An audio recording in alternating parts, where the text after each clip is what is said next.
كتاكيت اولى اعدادي، كل سنه وانتم طيبين، وحشتوني جدا يا شباب. يلا بينا النهارده كده نتوكل على الله ونعمل مراجعه سريعه كده على اول درس عندنا في المنهج يا جماعه. افعال تنصب مفعولين ليس اصلهم المبتدا والخبر.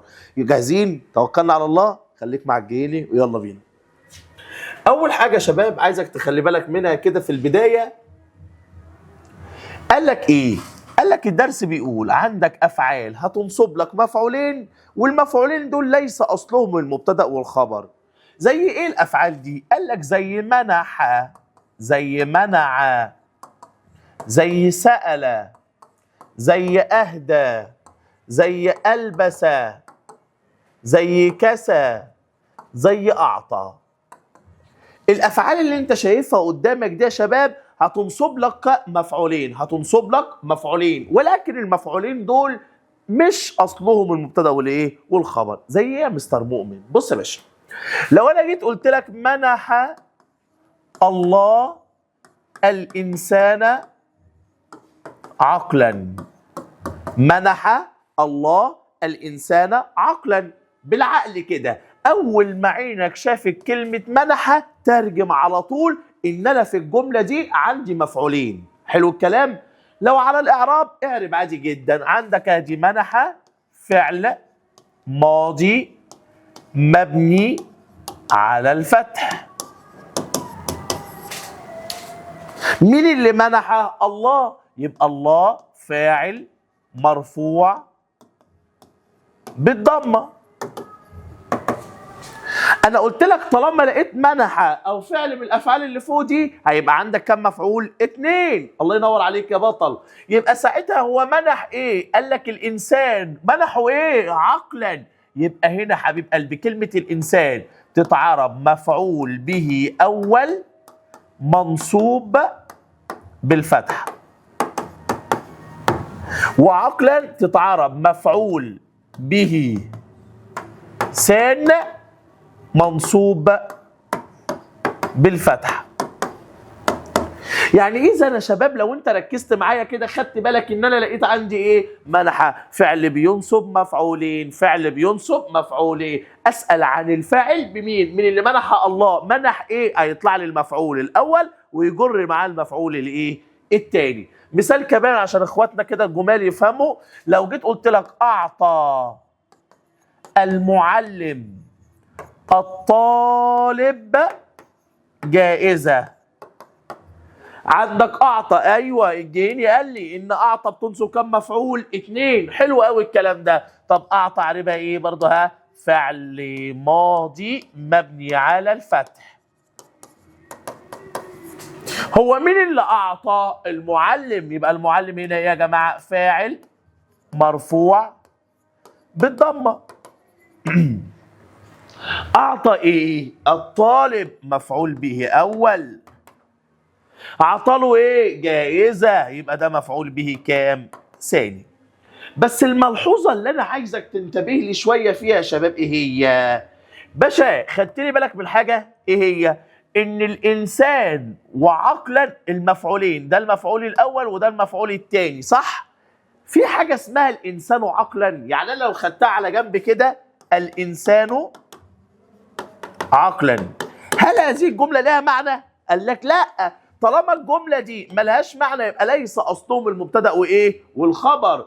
أما أجي أقول لك الطالب جائزة، هل دي لها معنى؟ قال لك لا، يبقى ليس أصلهم المبتدأ والإيه يا شباب؟ والخبر. يبقى أنا بتكلم النهاردة عن أفعال تنصب مفعولين ليس أصلهم المبتدأ وإيه؟ والخبر. إيه هي الأفعال؟ قول معايا. منح، منع، سأل، أهدى، ألبس، كاسى، أعطى. أفعال بتنصب مفعولين ليس أصلهم مبتدأ ولا خبر. طب بصوا بقى يا شباب وركز معايا شوية. قال لك في ملحوظة، لما أجي أقول لك منح الله الإنسان عقلا، وأجي أقول لك يمنح الله الإنسان عقلا، واجي اقول لك امنح الانسان عقلا، ايه اللي انا عملته؟ ركز معايا بقى الطالب الشاطر اللي هياخد باله من الحته دي. ايه اللي انا عملته؟ مره جبت لك منح ماضي، ومره جبت لك يمنح مضارع، ومره جبت لك امنح امر. يعني اذا الكلام ده يا جماعه ان هذه الافعال لو جاءت في الماضي، جاءت في المضارع، جاءت في الامر، كلها نفس العمل. هلاقي ان كلمه الانسان مفعول به اول وعقلا مفعول به ثاني، الانسان مفعول به اول وعقلا مفعول به ثاني، والانسان مفعول به اول وعقلا مفعول به كام؟ ثاني. يبقى تطمن هنا ساعتها سواء جه ماضي او مضارع او امر كلهم بيعملوا نفس العمل، ما عنديش اي اختلاف في حاجه في الاسئله.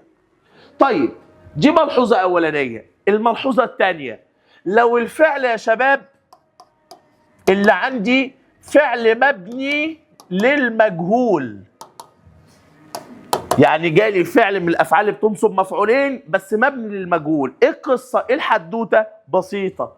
حضرتك هتقول لي كده مثلا اعطي بضم اوله وكسر ما قبل اخره، تمام كده؟ اعطي مثلا الطالب جائزه.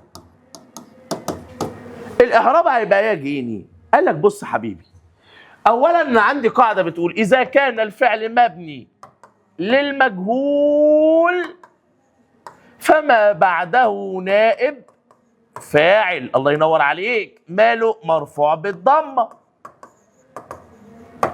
هيجي لي طالب هنا ويقول لي طب ما هو اعطى او الفعل اعطي بينصب لي مفعولين.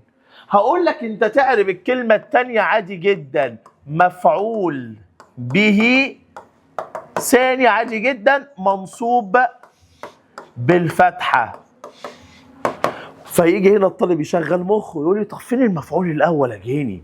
اقول له المفعول الاول يا بطل اللي هو اتحول عندي بقى نائب فاعل. طب اتحول ليه يا جيني؟ قال لك لان اجبرني الفعل المبني للمجهول ان ياتي بعده نائب فاعل، فانا اعتبر ان ده المفعول الاول وده المفعول الثاني، بس في الاعراب لما اجي اعرف كلمه الطالب اعربها نائب فاعل. يبقى انا لو جاي لي فعل من الافعال اللي بتنصب مفعولين وهو مبني للمجهول، اعرب اللي بعده نائب فاعل واللي بعد النائب مفعول به كام؟ ثاني. ودي الملحوظه رقم كام؟ 2. الملحوظه رقم 3. جاهز؟ يلا بينا.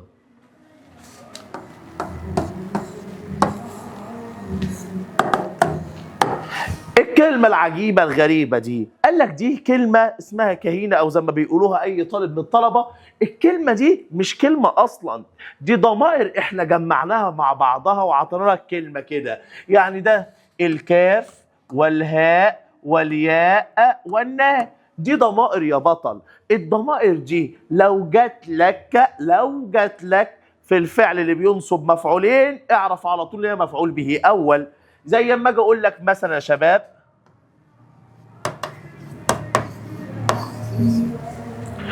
ادي الفعل منع جاي مع الكاف، اعرف على طول ان الفعل ده بينصب كم مفعول؟ قال لك مفعولين، يبقى اعرف ان الكاف دي يا حبيب قلبي المفعول الاول. بس اوعى تعربها يا بطل مفعول به اول كده، امال ايه؟ هعربه ضمير متصل مبني في محل نصب مفعول به أول.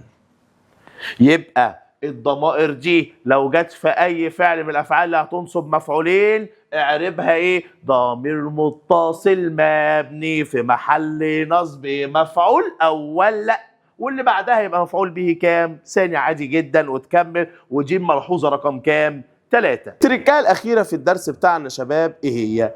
قال لك منح الطبيب رجلا مريضا دواء.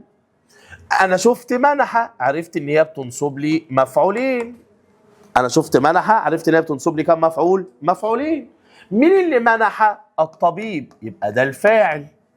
انا عرفت ان انا عندي مفعولين. منح الطبيب، منح ايه؟ رجلا، مفعول به اول.